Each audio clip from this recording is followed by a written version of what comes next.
आज हम chapter number 3 networks का टॉपिक पढ़े हैं, बेसिक्स ऑफ डाटा कम्युनिकेशन।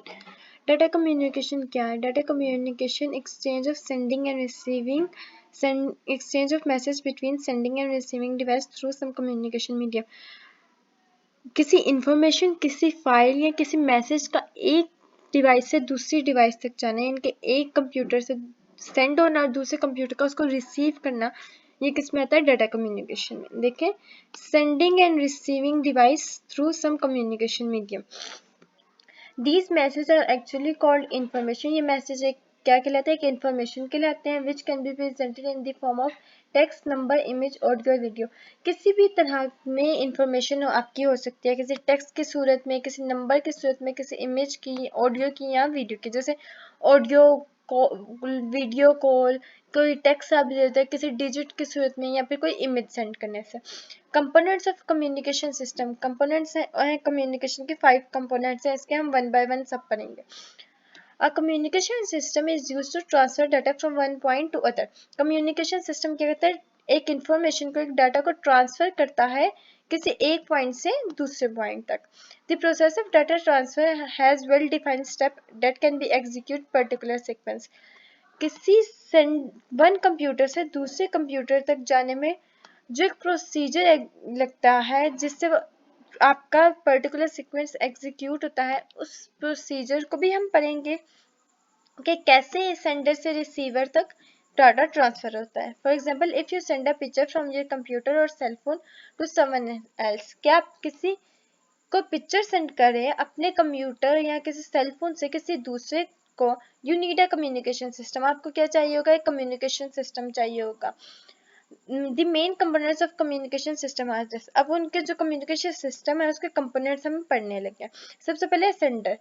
आपने कोई भी चीज सेंड करनी है तो आपको पता होना चाहिए आपने क्या सेंड करना है, और जिस चीज से, जिस डिवाइस से आपने सेंड करना है वो भी आपके पास अवेलेबल होना चाहिए।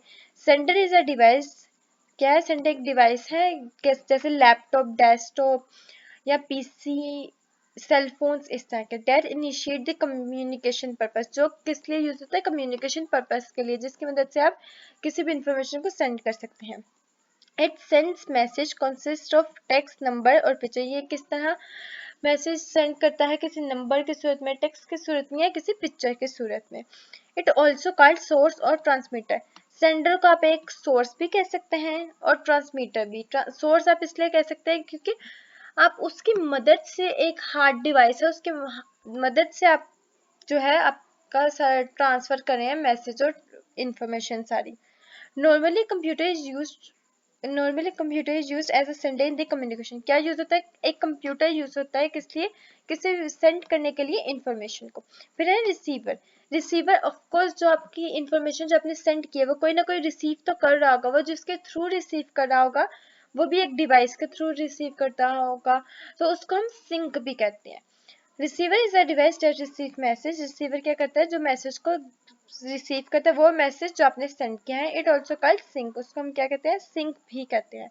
Receiver can be computer, printer और अनदर डिवाइस। रिसीवर एक कंप्यूटर हो सकता है, जैसे सेंडर एक कंप्यूटर है जो एक डिवाइस से दूसरे डिवाइस को इंफॉर्मेशन सेंड कर रहा है, वैसे ही रिसीवर भी हो सकता है। प्रिंटर इसलिए उन्होंने यहाँ लिखा हुआ है कि आपने कोई चीज प्रिंट करवानी है, आप सेंडर है, आपने प्रिंटर को, हाँ आपने कोई चीज प्रिंट करवानी है। अब प्रिंटर क्या करेगा? आपको उसका प्रिंट निकाल के दे देगा, और अनदर डिवाइस, लैपटॉप, पीसी वगैरह। The receiver must be capable of accepting a message. Receiver क्या होना चाहिए? रिसीवर में कैपेबिलिटी होनी चाहिए कि वो मैसेज को एक्सेप्ट कर सकते हैं। जैसे अगर आप व्हाट्सएप पे कॉल करते हैं तो ये जरूरी है कि दोनों लोगों का नेट ऑन हो तो ही आप जो है अदर पर्सन को कॉल कर सकते हैं। ठीक है। फिर है message. Message is the data information to be communicate. Message किस तरह का हो सकता है? मैसेज एक इंफॉर्मेशन, एक डाटा है जो किस लिए यूज होता है? कम्युनिकेशन पर्पस के लिए। It may consist of text, number, picture, sound और वीडियो और एनी कम्बिनेशन ऑफ दीज। इसमें जैसे आप पिक्चर के नीचे कैप्शन में कोई टेक्स्ट लिख सकते हैं, तो इनका कम्बिनेशन भी आप एज अ मैसेज सेंड कर सकते हैं, और एक सिंगल भी खाली टेक्स्ट भी आप सेंड कर सकते हैं, खाली पिक्चर भी आप सेंड कर सकते हैं। In data communication system a message is send in the form of packets. Message कैसे सेंड होता है? पैकेट के सूरत में। देखिए आपका मैसेज लंबा है, वो एक साथ आप सेंड नहीं कर सकते। किस डाटा कम्युनिकेशन में हमें तो लगता है हमने मैसेज सेंड किया और वो हो गया, पर एक्चुअली उसको 2 पार्ट्स में डिवाइड किया जाता है, एक पेलोड और एक control information. Each message has two parts, payload and communication. Payload क्या है? Payload is actually the content of a message. Payload क्या है कि आपका मैसेज का कंटेंट क्या है, किस बारे में आपका message. Where is the control information contain information about the sender and receiver. Control information क्या करता है? कंट्रोल इन्फॉर्मेशन के पास वो इन्फॉर्मेशन होती है जो सेंडर और रिसीवर की होती है, कि किस डिवाइस से सेंड की है और किस डिवाइस को सेंड की है। ठीक है।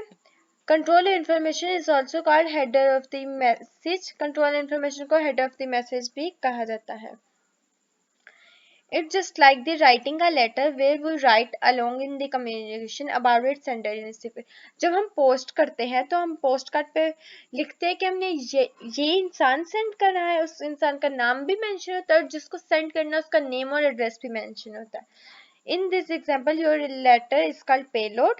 It require आपका लेटर क्या है? पेलोड। जो आप लेटर सेंड करें वो पेलोड होगा, और जो आपकी इंफॉर्मेशन है जो आपने डिस्पैच करते हुए उस पर लिखा है कि आपका ये नेम है और आपने इसको सेंड करना है और फोन नंबर वगैरह, वो आपका क्या आएगा? कंट्रोल इन्फॉर्मेशन में।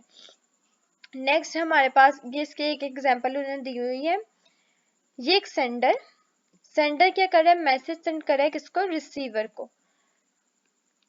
जिस क्या सेंड करे? मैसेज सेंड करे। जिस वे में मैसेज सेंड होगा वो हम आगे पढ़ेंगे, वो कहलाएगा प्रोटोकॉल, और जो मैसेज सेंड करने का एक प्रोसीजर होता है वो भी हम पढ़ेंगे।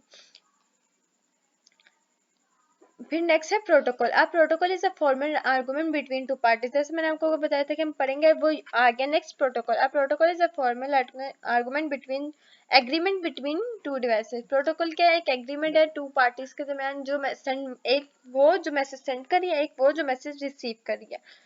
A network protocol is a formal arrangement between two computers to send and receive information. क्या? सेंड एंड रिसीव, दो कंप्यूटर के दरमियान जो सेंड करें और रिसीव करें इंफॉर्मेशन को।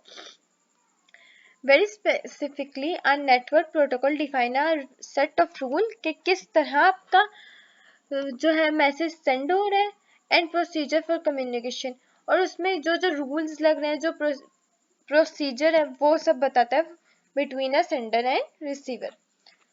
Transmission medium. Medium is a physical part that connect a sender and a receiver. Medium क्या है? एक physical path है sender और receivers के दरमियान, कि वो किस तरह आपस में connected है। अगर आप एक ऑफिस में बैठे हैं तो आप किसी केबल के थ्रू आपस में connected होंगे, वरना आप वायरलेस डिवाइस के साथ आपस में connected होंगे। The medium can be copper wire, a fiber optic cable, microwave, etc. It also called communication channel. ये जब हम लोगों ने ऊपर टॉपिक पढ़ा था फिजिकल स्ट्रक्चर ऑफ कंप्यूटर, वह भी हमने पढ़ा था कम्युनिकेशन चैनल में। अब यहाँ पे उन्होंने एक फिगर दिखाई हुई है जिसमें बताया कि कैसे मैसेज सेंड होता है। तो सेंडर और एक है रिसीवर। अब दरमियान में क्या है? मैसेज जिसके थ्रू सेंड हो रहा है वो है एक मीडियम। प्रोटोकॉल्स यानी कि रूल्स, यहाँ पे प्रोटोकॉल में हमने पढ़ा रूल्स एंड इन प्रोसीजर। ये देखो, set of rules and procedure between for communication between sender. अब रूल्स क्या है कि पहले कौन सा सेंड होगा, पहले उसका कंटेंट सेंड होगा, फिर बाकी इंफॉर्मेशन सेंड होगी। वो a device can use multiple channel at same time. For example, if cell phone is connected with the internet, it use data channel 3G 4G LTE for using the internet service and voice channel for calling purpose.